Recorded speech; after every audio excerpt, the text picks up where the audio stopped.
Alioune Diagne, encore à l'œuvre et absorbé par son travail, à quelques heures de l'ouverture de son exposition. Donc ouais, là ça avance pas mal. Un travail colossal et méticuleux pour l'artiste sénégalais, dont les tableaux se composent de plusieurs milliers de minuscules signes abstraits.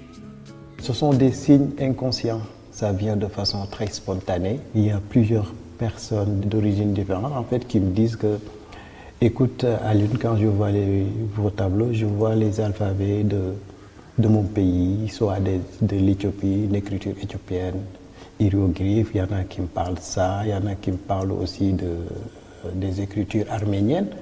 Un langage universel et un style que l'artiste a façonné après son passage aux Beaux-Arts de Dakar. Et c'est dans l'ambiance sénégalaise que ces tableaux nous immergent. De loin apparaissent portraits et scènes de vie quotidienne. Là, c'est une scène de vie en fait du Sénégal, de façon générale en Afrique. Donc, je suis en train de montrer ces femmes en fait qui marchent des kilomètres et des kilomètres pour vendre leurs produits et même pour aller acheter leurs produits. Et ça fait partie de ce voyage, ces braves femmes qui bougent de quartier en quartier.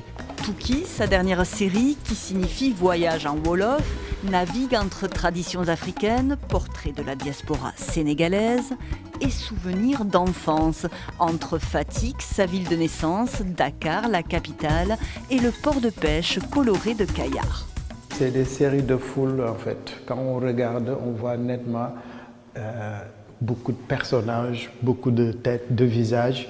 Et c'est ce qui fait l'ambiance des marchés, des scènes de marché au Sénégal. Et tout cela aussi sont tous venus d'une façon dont je regardais les choses quand j'étais petit.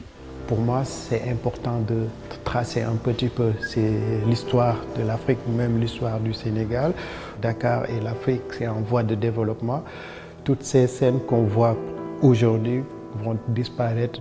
Un travail de mémoire exposé dans le monde entier qui fait partie aujourd'hui de la collection nationale du Sénégal.